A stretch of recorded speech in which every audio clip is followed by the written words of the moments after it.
네, 여러분 안녕하십니까? 저는 양철호입니다. 지난주에 이어서 오늘도 이제 콩팥에 대한 그런 말씀을 드리고자 합니다.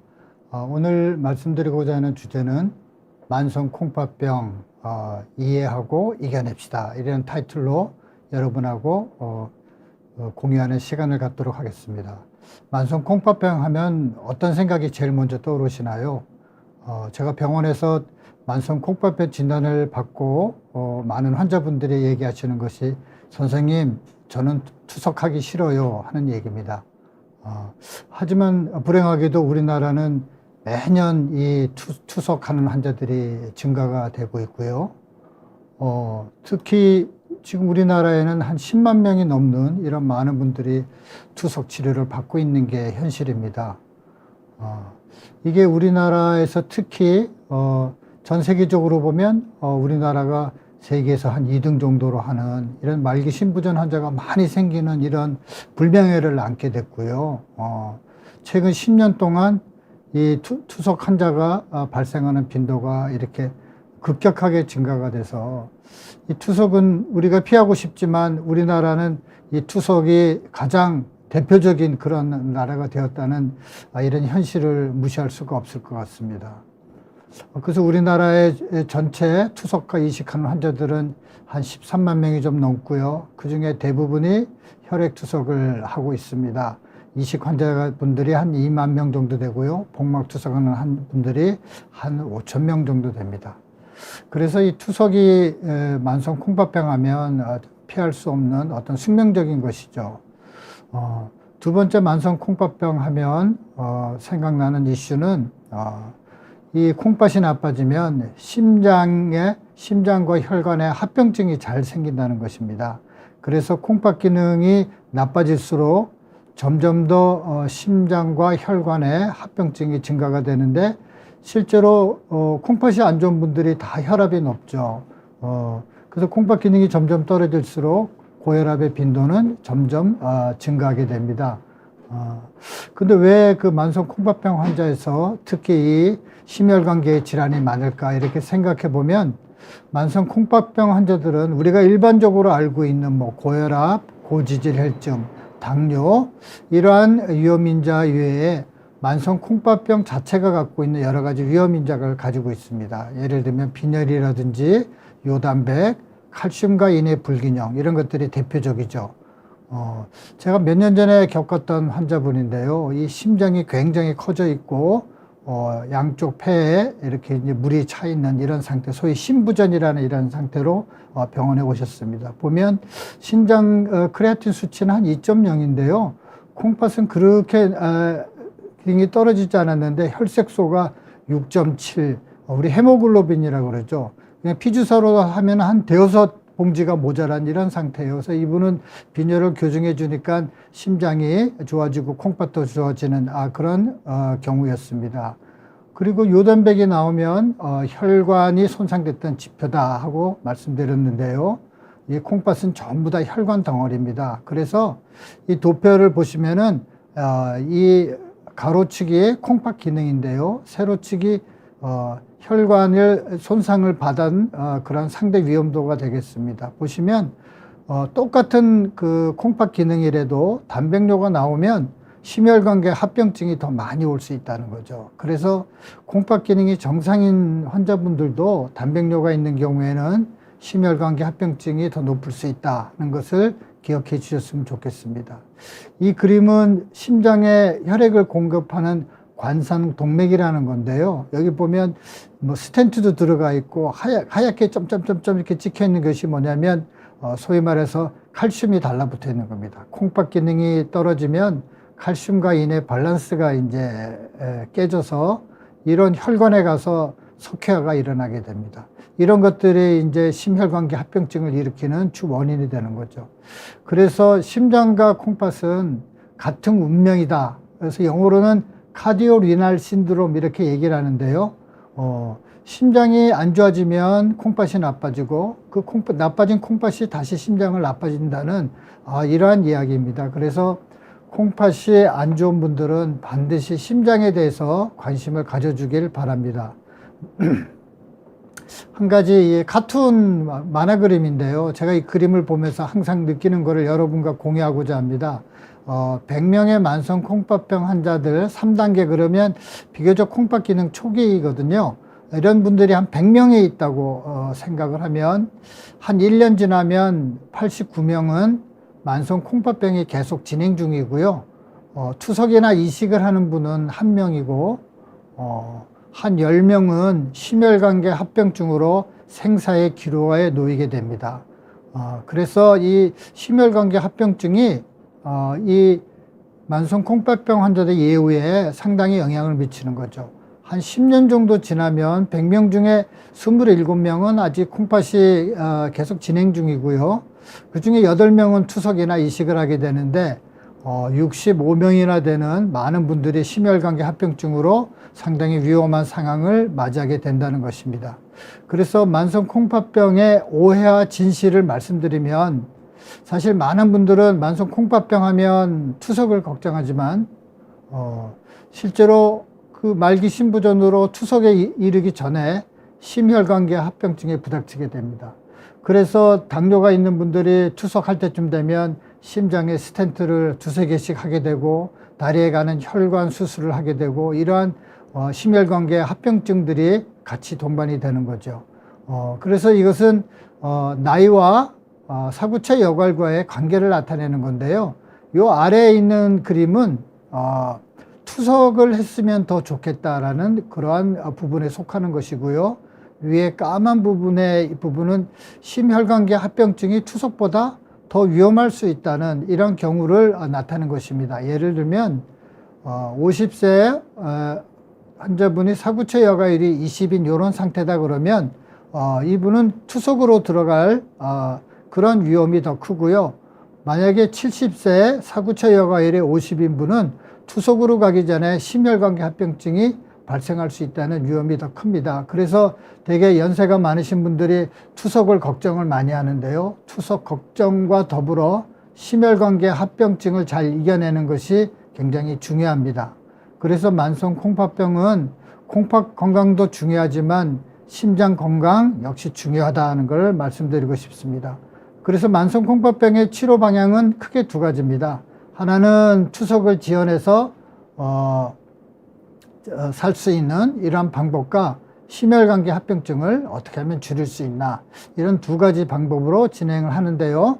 만성 콩팥병이라는 것이 여러분 잘 아시다시피 한두 달 사이에 나빠지는 게 아니라 수년에서 수십 년에 걸쳐서 점차로 콩팥 기능이 떨어지는 이러한 경과를 보이게 됩니다. 그래서 이 만성 콩팥병을 어떻게 하면 좀 더 효과적으로 치료할 수 있을까 그래서 20년 전에 만성 콩팥병의 단계별 치료라는 이러한 큰 주제를 가지고 콩팥의 기능을 5가지로 나누어서 그 각각의 단계에 맞춰서 치료하는 지침을 만들어서 여러분들을 치료하는데 병원에 가면 선생님들이 설명을 해 주실 겁니다. 그 중에 이제 만성 콩팥병 1, 2단계에 속하는 요런 환자분들이 제일 많은데요. 요런 환자들은 어떤 환자냐 그러면 당뇨가 있는 55세 남자인데 심근경색으로 스텐트도 넣고 당뇨병성 망막증으로 레이저 수술도 받고 이런 환자분입니다. 아직까지 콩팥 기능은 괜찮아서 신장 기능 크레아틴 0.8 그랬는데요. 보통 한 1.2까지가 정상이라고 그랬죠. 콩팥 기능은 정상이고 사구체 여과율은 약간 떨어져 있습니다. 73. 그런데 소변에서 이제 단백뇨가 나오는 거죠. 이런 경우를 만성 콩팥병 2단계라고 그러는데요. 아직 콩팥 기능은 정상이지만 소변에서 단백뇨가 조금씩 나오는 그런 단계죠. 그래서 그런 단계에 있는 분들은 치료를 하는데 원인이 되는 당뇨랑 고혈압 치료가 중요하겠죠. 그리고 거기에 동반된 아까 이 환자 같은 경우에는 심근경색이라든지 그다음에 망막증 이런 합병증들이 있는지 그리고 심혈관 합병증들의 어떤 위험 요소가 있는지 한번 확인해야 되고요. 그 1, 2단계 때 콩팥 기능이 얼마나 떨어지는지 이런 것들을 평가하게 됩니다. 근데 만성 콩팥병이 3단계가 지나게 되면요. 이것은 콩팥이 갖고 있는 여러 가지 기능, 노폐물 제거, 수분, 그다음에 뼈, 그다음에 적혈구 생성, 혈압 조절 이런 것들에 이제 문제가 생기기 시작하는 겁니다.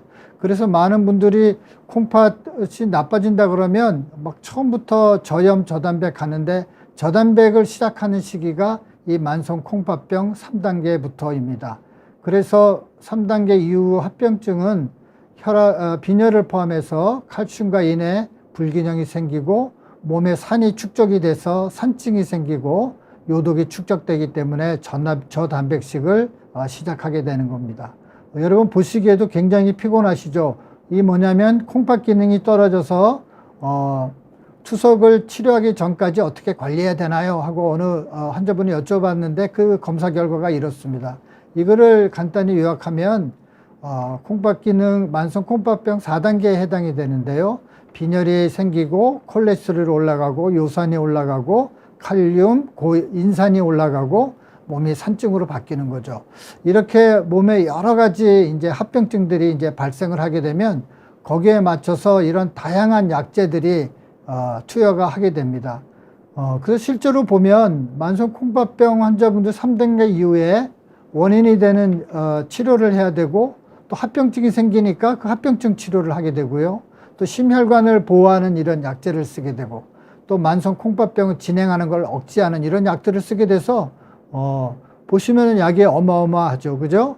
그래서 그 만성 콩팥병 환자분들이 점점 콩팥 기능이 떨어지면 먹어야 될 약들이 뭐 한 10가지 이상 이렇게 되고 혈압 및 단백뇨 이렇게 해서 약을 한 가지만 쓰는 게 아니라 혈압약만 해도 한 서너 가지를 쓰게 되고 그래서 약이 15개, 20개 이렇게 많이 늘어나는 게 이 만성 콩팥병 실제로 약물 복용에 어려운 점이 되겠습니다. 그 중에 이제 대표적인 게 조혈주사죠.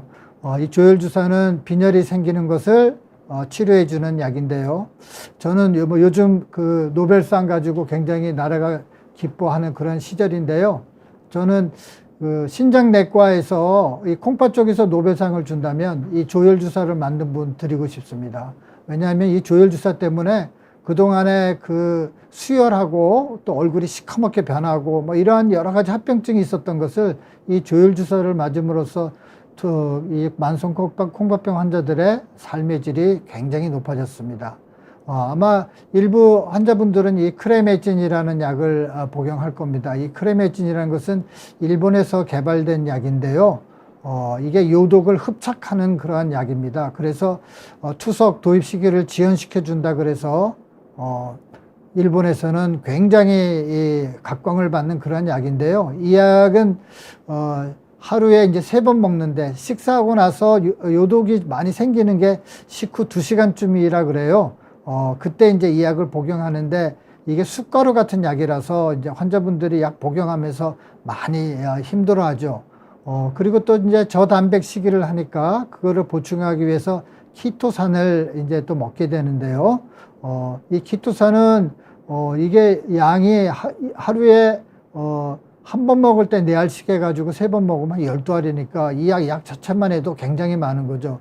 키토산은 여러분 잘 알다시피 암모니아 생성이 안 생겨서 단백질 합성을 도와주고 분해를 저하시키는 그러한 장점이 있기 때문에 저단백 시기를 하는 분들이 이 아미노산을 종종 드시고 계십니다.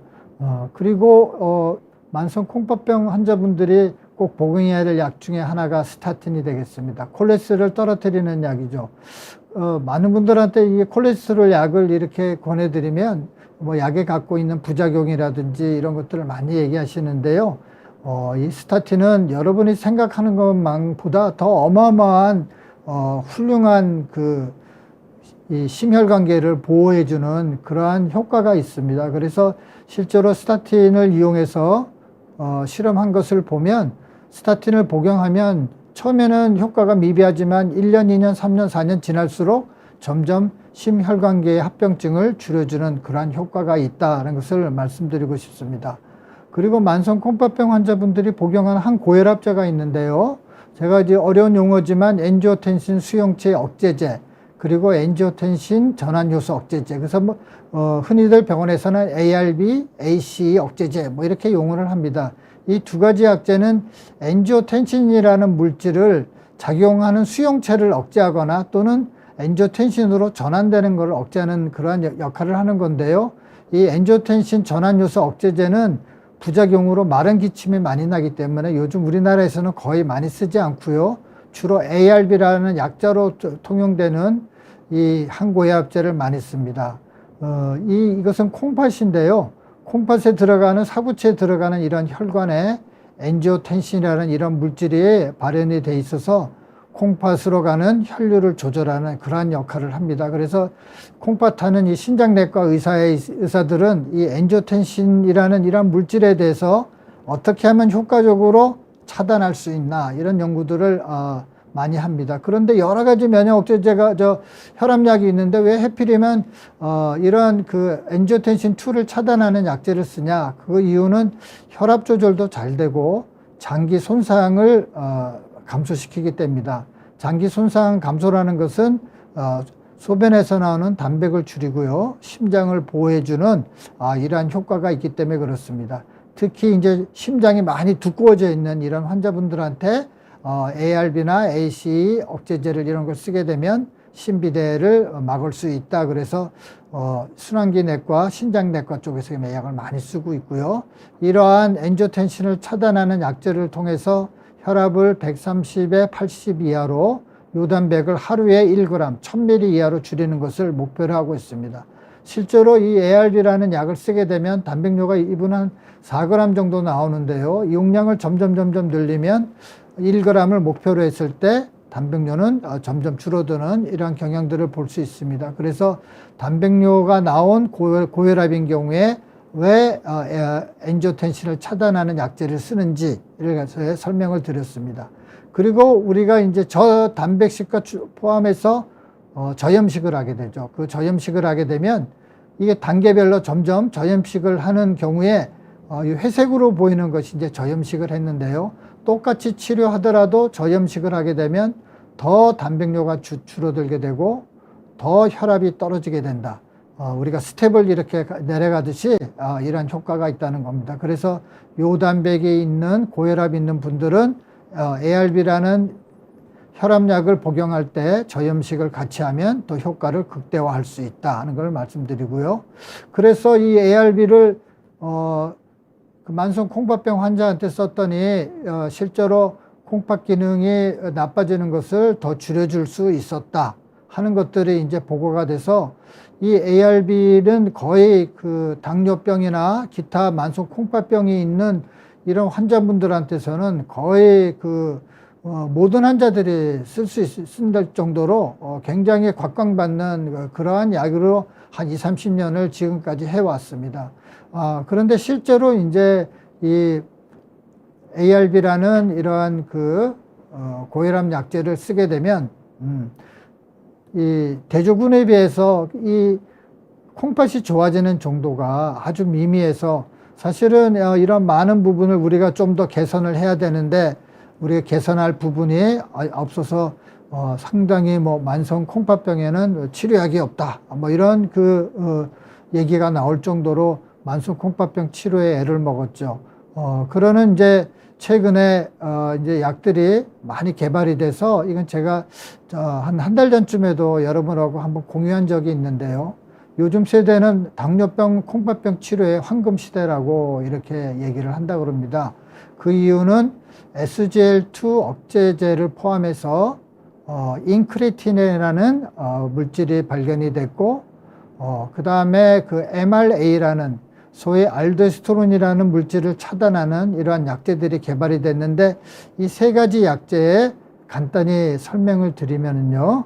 SGL2 억제제는 SGL2라는 것은 세뇨간에 이렇게 존재하고 있어서 당을 흡수하는 역할을 합니다. 그래서 우리가 하루에 여가되는 당이 한 180g 정도 되는데요. 그것이 이제 재흡수가 일어나는데 이거를 차단시키는 거죠. 그러면 이게 다 소변으로 빠져나가는데 하루에 빠져나가는 양이 한 80g 정도 된다 그러니까요. 당이 실제로 콜라 한 2병 정도 이 정도의 양이라 그럽니다. 그런데 이 정도의 양을 가지고 그렇게 당뇨를 잘 조절할 수 있을까? 실제로 SGL2 억제제를 먹으면은요, 당화 혈색소는 한 0.7 정도 떨어집니다. 그렇게 많이 떨어지지는 않아요. 근데 그거보다 더 획기적인 거는 심혈관계 합병증을 거의 획기적으로 38%나 떨어뜨렸다는 거죠. 근데 심장뿐만이 아니라 콩팥에 있어서 만성 콩팥병이 악화되거나 요단백이 증가되는 것, 그 다음에 크레아틴 수치가 2배 이상 올라가는 거를 아주 획기적으로 떨어뜨릴 수 있어서, 그래서 SGLT 억제제를 흔히들 당뇨와 심장과 만성 콩팥병, 소위 트리플 세 가지의 그 타겟을 다 극복하는 트리플 크라운이라고 그러죠, 그죠? 예, 그걸 달성한 그러한 약제다 이렇게 평하고 있습니다. 아마 이 슬라이드를 보시고 많은 분들이 제 병원에도 오셔가지고 이 약 처방을 왜 안 해주냐 아마 이러시는데요. SGLT 억제제를 복용하면 말기 심부전의 진행을 15년 늦출 수 있다. 하는 거는 제가 이제 몇 번 설명해 드린 건데요. 제가 말씀드리고 싶은 거는 SGLT 억제제를 복용할 거면 아주 그 병이 막 시작할 그런 초기에 사구체 여과율이 56, 즉 만성 콩팥병 3단계 아주 초기부터 투여를 한다면 그 효과를 극대화할 수 있다는 것을 말씀드리고 싶습니다. 두 번째는 그 인크레틴 호르몬입니다. 그래서 인크레틴 호르몬은 우리가 음식을 섭취하면 이 장에서 여러 가지 호르몬이 나오는데요. 당을 억제하는 그 중에 대표적인 게 이제 인크레틴 호르몬이라는 겁니다. 이 인크레틴 호르몬은 나오자마자 이 효소에 의해서 파괴가 되기 때문에요. 거의 작용을 못 하는데 이 인크레틴이 파괴되지 않도록 하거나 인크레틴 이 호르몬을 직접 우리 몸에 주게 되면 인크레틴이 췌장에서 인슐린 분비를 증가시켜서 인슐린의 효과를 극대화해서 혈당을 떨어뜨리는 거죠.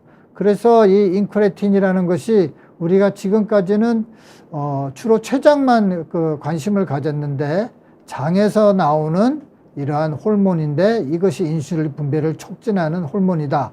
그래서 처음에는 이 인크레틴이 얼마나 효과가 있을지 다들 의심을 했지만 이 인크레틴에 기초한 여러 가지 치료제들이 이렇게 나와서 임상에 쓰여지면서 이 인크레틴 호르몬이 사람들한테 이제 관심을 받게 됐죠.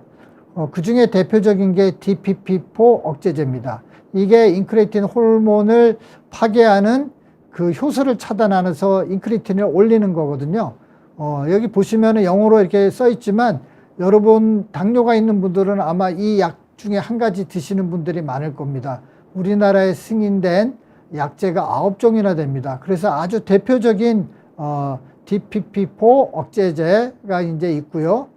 이것보다는 DPP-4를 약제를 써서 인크레틴을 올리기보다는 인크레틴을 직접 작용하는 그러한 주사제들 또는 약제들이 개발이 돼서요. 그 중에 이제 임상에서 쓰여지고 있는 주사액이 트룰리시티라는 주사입니다. 일주일에 한 번씩 이렇게 주사를 놓게 되는데요. 이 트룰리시티라는 주사를 놓게 되면 당은 떨어지는데 부작용으로 막 구역질이 나고요. 그래서 체중이 많이 줄게 되고 식욕이 떨어집니다. 그래서 사실은 이 인크레틴 호르몬이 작용하려고 그러면 여러 가지 이제 수용체가 있는데요. 가서 달라붙어서 작용을 하는 거죠. 이 수용체를 활성화시켜 가지고 당을 조절하려는 또는 비만을 조절하려는 이러한 노력들이 지금 일어나고 있고 이것이 지금 선풍적인 인기를 끄고 있는 거죠. 당장 이제 약이 들어와서 우리나라에서 시판을 눈앞에 두고 있는 위고비라는 이러한 비만 치료제, 기타 문자로 제파운드 이런 약들은 앞으로 우리나라에 들어와서 당뇨, 비만의 하나의 획기적인 그러한 반응을 보일 그러한 약이라고 생각이 됩니다. 이거는 미국 당뇨병학회의 가이드라인인데요. 당뇨가 있으면 이런 치료를 해라. 이게 한마디로 말씀드리면 SGLT 억제제와 그 다음에 인크레틴 호르몬을 써라는 겁니다. 그래야 심부전이나 만성 콩팥병에 도움이 된다 하는 얘기입니다. 그런데 실제로 우리나라에서는 그러면 SGLT 억제제 얼마나 쓸까요? 제가 논문으로 보여드렸던 SGLT 억제제 효과가 2014년도쯤 나왔었거든요. 그래서 그때부터 이제 5년 동안 해봤더니 이 엔지오텐신을 차단하는 라스 억제제는 한 70% 정도 복용하고 있는데요. SGLT 억제제는 5.9%. 이게 2019년인데 지금부터 5년 전 얘기죠. 2021년 전부터 이제 SGLT 억제제가 임상에 아주 적극 도입이 됐거든요. 제가 생각하기엔 지금 상당히 많이 올라왔을 겁니다. 하지만 아직도 예전에 쓰던 당뇨약을 계속 고집하거나 이 약을 바꾸지 않는 분들이 있기 때문에 이 SGLT 억제제의 효과가 그런 분들한테도 다 영향을 미쳤으면 좋겠는데 이거는 아마 그 약을 처방하는 여러 선생님들과 그리고 약에 대한 지식을 갖고 있던 여러분들이 이 약을 요구할 때 많은 분들의 혜택이 갈 것으로 생각이 됩니다. 제가 지난번에 이런 얘기를 발표를 했더니 신장 이식 환자도 SGLT 억제제나 인크레틴 호르몬의 효과가 있나요? 하고 이제 물어보셔서요. 이건 제가 동물 실험을 한 건데 그냥 간단히 설명을 해드리겠습니다. 이 두 가지 약제를 쓰게 되면 이 혈당도 잘 떨어지고요. 당화혈색소 또 인슐린은 이제 거꾸로 이렇게 증가가 됩니다. 제가 이제 실험했던 것 중에서 가장 놀라웠던 거는요.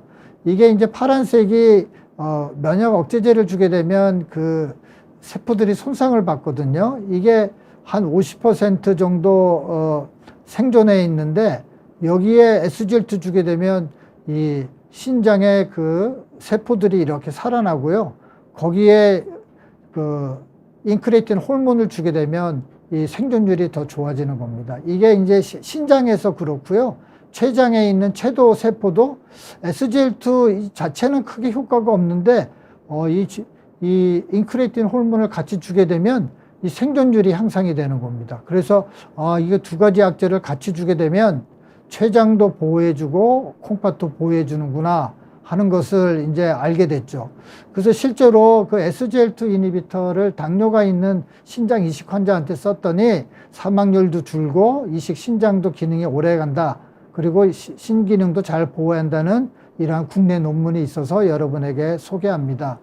이제 세 번째 말씀드릴 약은 이제 케렌디아라는 약인데요. 우리 부신에서 나오는 이제 알도스테론이라는 호르몬을 차단하면 콩팥을 보호해 줄 수 있다는 그런 효과 때문에 이제 이 약이 각광을 받아서 실제로 이 케렌디아 약이 이제 임상에 쓰여지고 있습니다. 그래서 한 가지 이제 부탁드리고 싶은 거는요. 이 약이 비교적 고가 약이라서 그렇게 그냥 처방이 수월하지가 않습니다.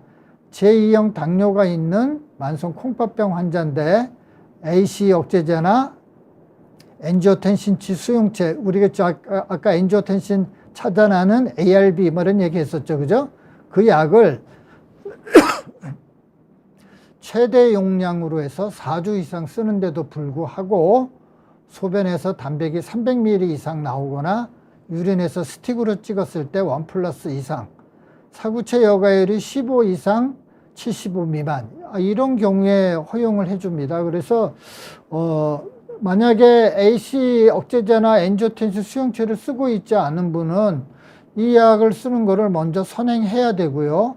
그리고 최소한 4주 이상 약을 쓴 다음에 그 약에 대한 효과가 미미할 경우에 요단백이 계속 300mg 이상 나오는 경우에 이 약을 쓸 수 있다는 것을 말씀드리고 또 많은 분들이 찾아오셔서 이 약 왜 처방 안 해주나요? 그럴 때 이런 걸 설명해 드리기가 상당히 어려워서 오늘 여러분하고 공유를 합니다.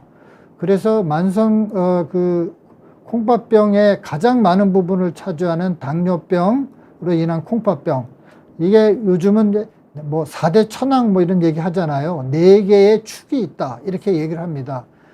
오늘 잠깐 말씀드린 엔지오텐신2를 차단하는 이 라스 억제제 ARB나 AC 이니비터라고 불리우는 거기에 세 가지 신약들 SGLT 억제제, 인크레틴 호르몬 그리고 MRA 케렌디아라는 이 세 가지 약제가 현재 임상에서 우리가 쓸 수 있는 이러한 약입니다. 그래서 이 약들에 대해서 앞으로 지속적인 관심을 가지고 그리고 이 약의 효과를 누리시기를 바랍니다.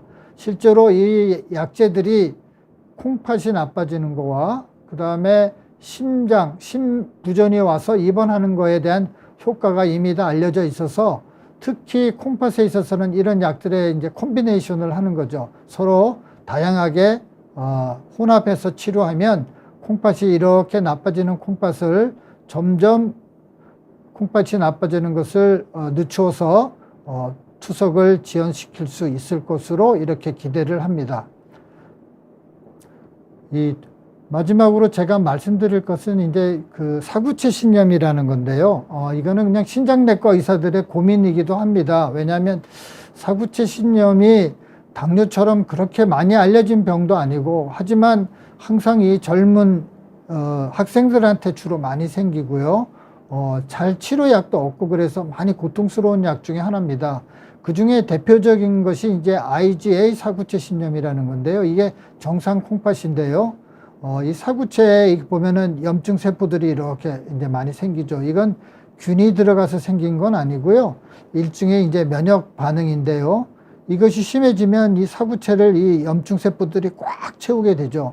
이렇게 되면 거의 소변도 한 방울 안 나오고, 콩팥 기능이 이제 마비가 오는 이러한 다양한 형태의 그 사구체의 염증을 일으키는 이런 질환들이 있는데요. 그 중에 대표적인 게 IgA 사구체 신염이라는 겁니다. 면역 글로불린 A가 사구체에 침착이 되는 병인데요. 이 병의 원인에 대해서 지금까지 잘 몰랐어요. 아직도 잘 모르지만 최근에는 이것이 자가 면역 질환이구나 하는 것들이 이제 많이 밝혀지게 됐습니다. 이 IgA 면역 글로불린 A에는요, 어디에 많냐 그러면 점막 주변에 많이 있어요. 점막 주변에 있는 임파선에 많이 있는데요. 특히 우리 몸에는 이 편도와 그다음에 장 주변에 임파절에 많이 면역글로불린 A가 있습니다. 그래서 본인도 잘 모르고 있다가 편도선염을 앓거나 음식을 잘못 먹어서 막 설사를 하게 되는 경우, 그런 경우에 이 면역글로불린 A가 과량 생산돼 가지고 콩팥에 가서 이제 쌓여서 피오줌이 콱 쏟아지는 거거든요.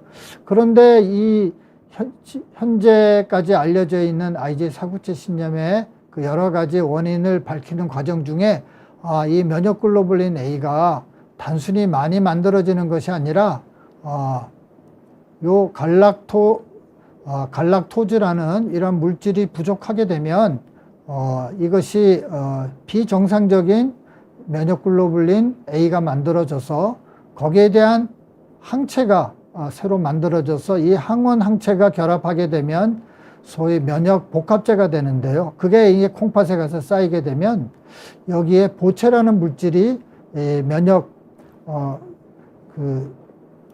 면역체가 조직을 파괴시키는데 이게 옆에서 도와주는 이런 물질이거든요. 이 보체가 활성화돼서 궁극적으로 사구체 신염이 오는구나 하는 이런 하나의 큰 시나리오가 이제 만들어지게 됐습니다. 그래서 이 항체를 만들어내는 이 B 임파구에서 이렇게 항체가 만들어지는 여기를 타겟팅하거나, 또는 이 항체가 만들어지는 것을 타겟팅하거나, 또는 이 보체 활성화를 시키는 것을 타겟팅하거나, 이러한 원인이 알려짐에 따라서 그 타겟을 공격하는 여러 가지 물질들이 이제 개발이 돼서 임상에 지금 진입을 하고 있습니다. 그 중에 뭐 이 스테로이드, 항체를 적게 만드는 물질, 또는 보체를 억제하는 물질, 오늘 말씀은 안 드렸지만 콩팥이 나빠지게 하는 주요 물질인 엔도셀린이라는 이런 물질을 차단하는, 그리고 B 임파구를 차단하는 이러한 약제들이 현재 임상 연구 중에 있고요. 이렇게 제가 빨갛게 색칠한 거는 그 중에서도 임상 성적이 우수해서 앞으로 사구체 신염 치료에 조만간 투입되지 않을까 하는 그런 기대가 있어서 간단히 소개를 드립니다. 아트라센탄이라는 그러한 그 약제하고요. 그 다음에 스테로이드, B 임파구를 타겟팅하는 항체, 보체를 타겟팅하는 항체, 그리고 다섯 번째 이거 SGLT2 억제제를 또 써놨는데요. 이 SGLT2 억제제가 당뇨뿐만 아니라 당뇨가 아닌 만성 콩팥병 환자분들한테도 상당히 효과가 있다는 것이 밝혀져서요. 많은 그 IgA 사구체 신염 환자분들이 이 SGLT2 억제제를 아마 실제적으로 많이 복용하고 계실 겁니다. 단 사구체 신염에는 보험이 적용이 되지 않아서 약가가 조금 비싸게 됐지만 이 자체도 상당히 효과가 있는 약이기 때문에 저는 이제 복용하는 것을 권합니다. 여러 가지 약제 중에서 저는 가장 흥미롭게 느끼는 약은 이 스테로이드 약제입니다. 이 네페콘이라는 약제인데요. 이 약이 점막까지 이동하면서 서서히 방출되어서 스테로이드 효과가 아주 극대화될 수 있다는 이러한 그 장점이 있기 때문에 이러한 약제들이 국내에 들어와서 많은 분들이 혜택을 봤으면 좋겠는데, 제가 얻은 정보로는 이 약이 들어오는데 이제 몇 가지 허들이 있는데요. 그 중에 이제 한 가지는 약과 가격이 상당히 고가가 아닌가. 두 번째는 이 약제를 얼마 동안 써야 되는지 거기에 대한 아직 기준이 마련되어 있지 않아서 상당히 그 약을 국내에 들어오는데 많은 그 망설임이 있는 그런 약으로 알고 있습니다. 개인적으로는 이러한 약들을 특히 소아, 또 젊은 학생들, 특히 이제 많이 이 사구체 신염이 생기기 때문에 그런 학생들을 위해서 이런 약들이 국가 차원에서 좀 들어왔으면 하는 바람이 있습니다. 그래서 이제 오늘 만성 콩팥병 치료를 이렇게 요약해서 말씀드리면은요, 만성 콩팥병을 치료하는데도 전략을 잘 짜서 단계별로 치료 전략을 가지고 접근해야 된다는 걸 말씀드렸고요. 우리 이전에 이제 전통적으로 콩팥과 심장을 보호해주는 ARB, 스타틴 이런 약제들이 있습니다. 저는 이 약이 처음에 나왔을 때 우리가 먹는 수돗물에 이 ARB와 스타틴을 같이 섞어서 먹으면 불로장생하지 않을까 하는 그런 좀 생각도 했을 정도로 이 약들은 현재도 가장 심혈관계에 효과적인 그런 약이고요. 그 다음에 그 만성 콩팥병이 나빠지면서 합병증이 생기는데 거기에 여러 가지 약제들, 뭐 조혈주사를 포함해서 오늘 제가 몇 가지만 적었지만 수없이 많은 약들이 계속 개발이 돼서 만성 콩팥병 합병증으로 인한 후유증이 적어지도록 이런 약제들이 개발이 되어 있기 때문에 약 개수가 많고 힘들다 그래서 포기하지 않으셨으면 좋겠고요. 특히 이제 최근에 신약 개발이 이제 이루어져서 여러분들이 여러 가지 약제를 선택할 수 있고 그 중에서 나한테 잘 맞는 약을 취사 선택해서 치료할 수 있는 이러한 시대가 곧 다가올 것이다. 그래서 굉장히 긍정적으로 생각하고요. 결국 만성 콩팥병은 상당히 어려운 병인 것만 사실입니다. 하지만은 우리가 이러한 전략을 잘 짜서 대응한다면 투석을 지연시키고 그 다음에 생존율 향상시킬 수 있을 거라고 저는 기대를 합니다. 그래서 오늘 여러분하고 한 40분 가까이 얘기를 했는데요. 얼마나 잘 이해가 되셨는지 모르겠습니다. 그래서 만성 콩팥병은 지금 계속 많은 의사들이 관심을 가지고 여러분들을 위해서 최선을 다하고 있고요. 그리고 신약들이 많이 나오니까 여러분들 힘내서 이 병을 꼭 이겨냈으면 하는 바람입니다. 예, 오늘 늦은 시간 같이 시간 내주셔서 감사드리고요. 많은 분들이 그 사이에 막 질문을 엄청 보내주셨는데요. 그래서 몇 가지 질문만 받도록 한번 해보겠습니다. 예, 우리 질문 한번 띄워주실 수 있나요? 예.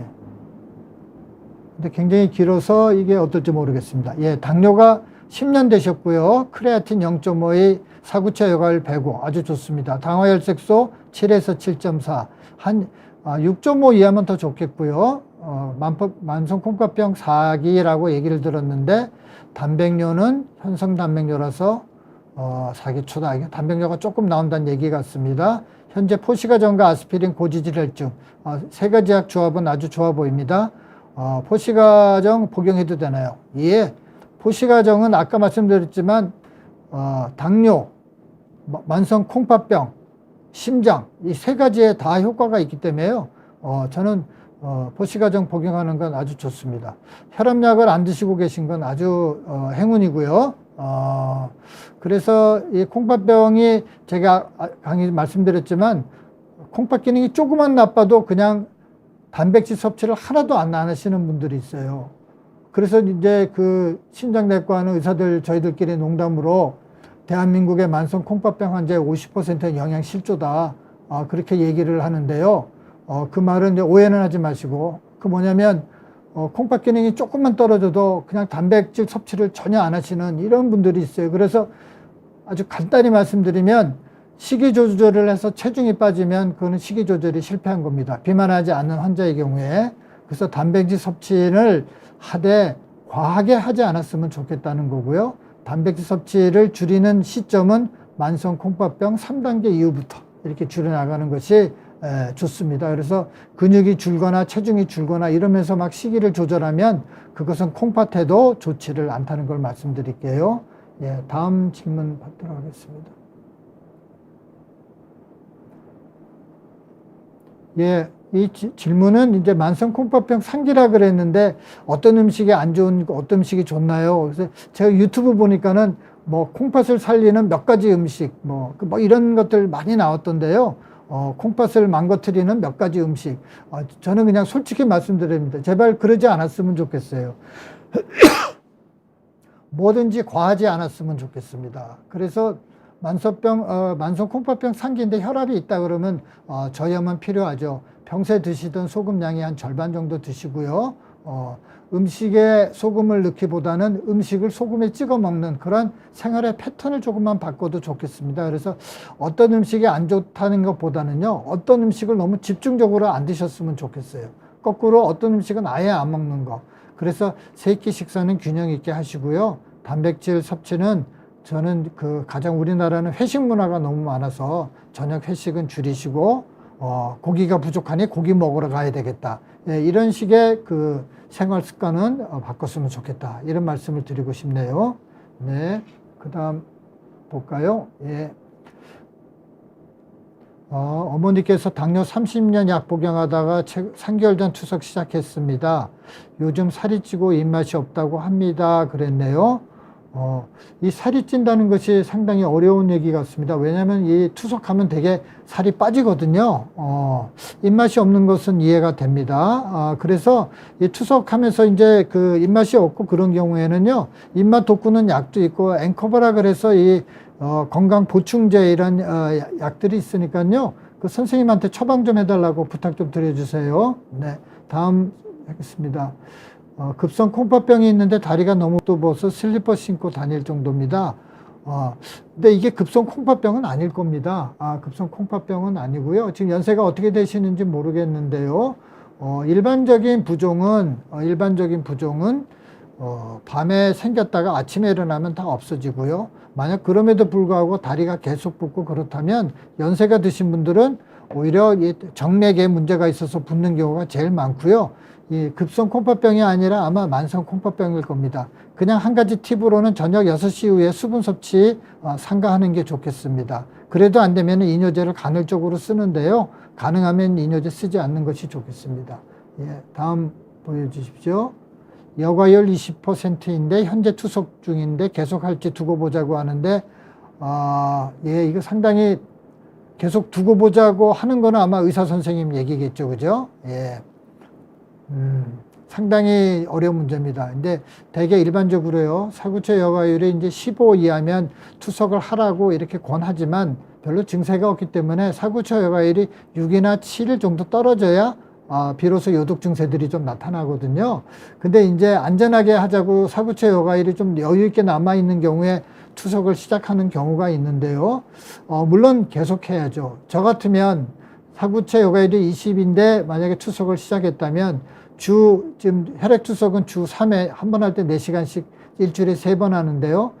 이런 인크리멘탈 다이알리시스, 뭐냐면 점차적으로 증가하는 투석이라는 그런 방법이 있습니다. 그래서 혈액 투석을 일주일에 2번, 안 그러면 한 번 투석할 때 지금 4시간씩 하는 거를 2시간이나 3시간 짧게 해서 이렇게 해서 투석 시간을 점차 늘리거나 투석 횟수를 늘리거나 이렇게 하는 것이 좋겠고요. 왜냐하면 콩팥이 만약에 회복이 되는 경우도 있지만 그렇지 않은 경우가 대부분이기 때문에 투석하다가 끊어버리는 것은 좋지 않을 것 같습니다. 네. 그 다음에 다음 질문은요. 만성 콩팥병 사기면 단백질 줄여야 하는지요? 예. 줄여야 한다는 것이 사람마다 다 다를 텐데요. 저희 같으면 보통 몸무게당 1에서 1.5g 정도 먹고 있거든요. 단백질을요. 그러면 되게 만성 콩팥병 3기 이후부터는 담배 좀 줄였으면 좋겠다 그랬는데 그거의 한 절반을 줄이는 겁니다. 절반을 줄이는데 어떻게 줄이느냐 하면 평소에 먹던 것의 절반을 먹을 때 영양가 좋은 그런 고영양가의 단백질, 소고기, 계란 이런 쪽의 섭취를 더 늘리려자는 겁니다. 그래서 그 중에 하나가 아까 케토산도 잠깐 말씀드렸지만요.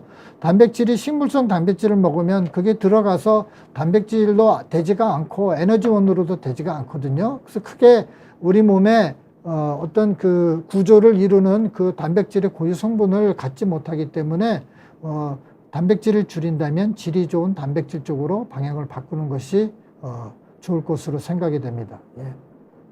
그 다음에요, 한쪽 콩팥이 위축되었다는데 기능상 이상이 있는지요? 여가율은 58입니다. 67세시고요. 그렇다면 일반적으로요, 67세면 사구체 콩팥 기능이 아주 좋다면 사구체 여가율이 만성 콩팥병 2기 정도의 사구체 여가율이 60 이상 정도 유지를 할 거로 생각이 되거든요. 근데 이게 58이니까 약간 위축이 됐을 겁니다. 그런데 몸이 너무 피곤하고 살이 빠지는데요. 이거는 콩팥하고는 전혀 관계없는 얘기입니다. 예, 그래서 많은 분들이 콩팥 기능이 좀 떨어졌다 그러면 이 피곤한 게 이것 때문에 그런가 뭐 이렇게 그 연결을 지어서 생각을 많이 하는데요. 제가 누누이 말씀드리지만 사구체 여가율이 15 이하로 떨어지기 전까지는 콩팥과 관련된 증세들은 거의 없다고 보시면 됩니다. 그래서 이 67세 어르신은 피곤하고 살 빠지는 건 콩팥하고 전혀 관계없으니까요. 잘 드시기 바랍니다. 예. 그 다음에 당뇨로 인한 만성 신부전이 아닌 다른 증상으로 만성 신부전이 왔을 때 당뇨가 올 수 있나요? 이게 상당히 어려워하는 질문이면서 쉬운 질문인 것 같은데요. 이 콩팥 기능이 떨어지면요, 없던 당뇨도 새로 생깁니다. 그래서 이 만성 신부전 자체가 소위 그 당을 갖다가 잘 우리 몸에서 쓰는 거를 방해를 하거든요. 그래서 당뇨가 없던 사람들이 콩팥 나빠지면 당뇨가 생기는 사람들이 있고요. 그래서 아마 이런 질문을 하신 것 같은데, 네, 당뇨가 올 수 있습니다. 예. 다음에 문제는요, 투석하는 팔에 골절이 되면 투석은 어떻게 받나요? 이게 굉장히 어려운 질문인데요. 투석하는 팔에 혈관이 괜찮으면 그쪽 팔로 하는 거죠. 그런데 그 투석하는 그 부위에 가서 골절이 된다면 그때는 할 수 없이 위에다 도관을 넣어서 투석을 해야 되겠죠. 하지만 혈관이 괜찮다면 골절이 낫다 그래서 투석 못할 것 같지는 않고요. 우리가 이제 뇌경색 받아가지고 한쪽에 마비가 오신 분들 있잖아요. 만약에 왼쪽에 마비가 왔다, 오른쪽은 정상이다. 그러면 투석하는 혈관 수술 어느 쪽이다 할 것 같습니까? 마비가 된 쪽이다 합니다. 예, 그렇기 때문에 이 팔은 지금 쓰지 않기 때문에 여기다 혈관을 만들어 놓으면 나머지 한쪽 손은 자유롭게 쓸 수 있죠. 그죠? 예, 그런 식으로 만약에 골절이 됐더라도 혈관이 괜찮으면 그쪽 쓰시면 됩니다. 예, 다음 보여주십시오.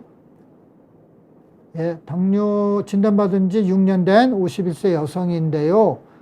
혈압이 높지 않아도 신장 보호를 위해서 리지노프릴 2.5ml 메포르민 처방받아 복용 중입니다. 이 처방하신 선생님이 굉장히 섬세하신 분 같습니다. 대개 이제 혈압이 높지 않으면 아까 말씀드린 엔지오텐신을 차단하는 약제를 쓰게 되면 혈압이 떨어지니까 이 약제를 쓰는데 좀 제약이 있거든요. 그러니까 그 아주 소량만 쓰는 그러한 그 지혜를 보여주셨습니다. 그리고 메포르민 처방받아서 아주 좋습니다. 신장 보호를 하면 나중에 투석으로 갈 확률을 낮추는 건가요? 당연히 그렇습니다. 당화혈색소 6.5 아주 좋습니다. 당뇨약을 요즘 신약으로 바꾸는 것 어떻게 생각하시나요? 바꿀 수도 있는데요. 지금이 아주 좋습니다. 예, 왜냐면, 저 메포르민은 그게 1차 약인데요. 1차 약을 써가지고 당 조절이 잘 되고요. 그렇다 그러면 굳이, 쓸 필요는 없고요. 신약으로 아마 쓰게 되면 저게 보험이 안 돼서 그 가격이 좀 나올 그런 우려가 있습니다. 참고해 주십시오. 다음 보여주십시오. 예, 만성 신부전으로 3개월 동안 혈액 투석하고 있는 병원에서 칼륨 조절하라고 하는데요. 제가 과일을 좋아하는데 혹시 먹어도 되는, 예, 먹고 못 먹고 문제가 아니고요. 되게 그렇습니다. 이게 투석을 하게 되면 투석하는 동안에만 칼륨이 제거가 되죠. 예, 그렇기 때문에 갑자기 과일을 많이 먹게 되면 이 칼륨이 혈중 농도가 올라가서 이제 심장 정지까지 오는 그런 치명적인 합병증이 올 수 있기 때문에 병원에서 굉장히 나쁜 얘기로 겁을 많이 주거든요. 과일은 굳이 드시고 싶다면 투석할 때 드십시오. 살짝 눈치는 보이지만 투석할 때 드시는 게 제일 안전하고요. 만약에 사과를 한 개 먹는다 그러면 3분의 1쪽씩 짜게서 나눠서 드십시오. 한꺼번에 다 드시지 마시고 갑자기 많이 드시면 콩팥이 감당을 못하기 때문에 위험합니다. 그래서 과일을 못 먹는 것이 아니라 나눠서 드시고 투석할 때 복용하도록 하십시오. 예. 다음에 굉장히 어려운 질문 하셨는데요. 만성 콩팥병은 완치가 불가능한가요? 그랬습니다. 예. 만성 콩팥병이라는 것은 그 병이 생기기 전에 당뇨나 고혈압, 사구체 신염의 원인 질환이 있어서 2차적으로 생기는 거거든요. 그러니까 만성 콩팥병의 완치보다는 그 원인 질환이 되는 고혈압, 당뇨, 사구체 신염이 완치가 돼야 만성 콩팥병으로 넘어가지 않겠죠. 그래서 일단은 만성자가 붙은 병은 완치가 되지는 않는다. 하지만 만성 콩팥병으로 일생을 잘 유지하는 분도 많이 있다. 그래서 저는 긍정적으로 생각해 주시길 바랍니다. 예. 당뇨병 만성 신부전증이 있는데 물은 얼마나 마셔야 하나요? 예, 갈증 나지 않을 정도로 마십니다. 많은 분들이 물 많이 먹거나 또는 물을 적게 먹거나 해서 양극화 현상이 있는데요. 저는 갈증 나지 않을 정도만 드시면 된다 이렇게 말씀드리고 싶습니다. 예, 마지막 질문 같은데요. 사구체율과 크레아틴 수치가 괜찮아도 단백뇨 수치가 안 좋으면 사기라고 보는지요? 그렇지는 않습니다. 예, 그렇지는 않고요. 예. 단백뇨 수치가 이제 사구체율과 크레아틴 수치가 정상이면 단백뇨 수치가 이제 많으면 1기나 2기에 해당이 되는 거죠. 그래서 사기라고 보는 거는 잘못된 겁니다. 예. 그다음에 또 질문이 있네요. 딜라트렌 혈압약이 콩팥에 안 좋은지요? 솔직히 말씀드리면 잘 모르겠는데요. 딜라트렌이라는 약은 베타 차단제 약이거든요. 그래서 저게 칼륨을 좀 높일 수가 있고요. 그 베타 차단제가 요즘 1차 약에서 2차 약으로 빠졌어요. 그래서 이 혈압약에서 조금 보존하고 있는 그 계통의 약이거든요. 그 중에 딜라트렌은 비교적 많이 쓰는 약 중에 하나고요. 콩팥에 안 좋은지는 저도 공부해서 알려드리도록 하겠습니다. 예. 예, 투석 중인데 과일이나 단백질은 투석 직전에 양껏 먹는 것이 좋을까요? 투석 직전이라는 것이 어떤 의미인지 모르겠지만 양껏 먹는 것은 이제 투석을 하면 양껏 먹는 것은 삼가하셔야 됩니다. 뭐든지 나눠서 먹고요. 한꺼번에 많이 먹지 않고 그렇게 해서 관리를 하셔야지. 이제는 특히 이제 투석하는 분들이 폐에 물이 차가지고 응급실에 많이 오시거든요.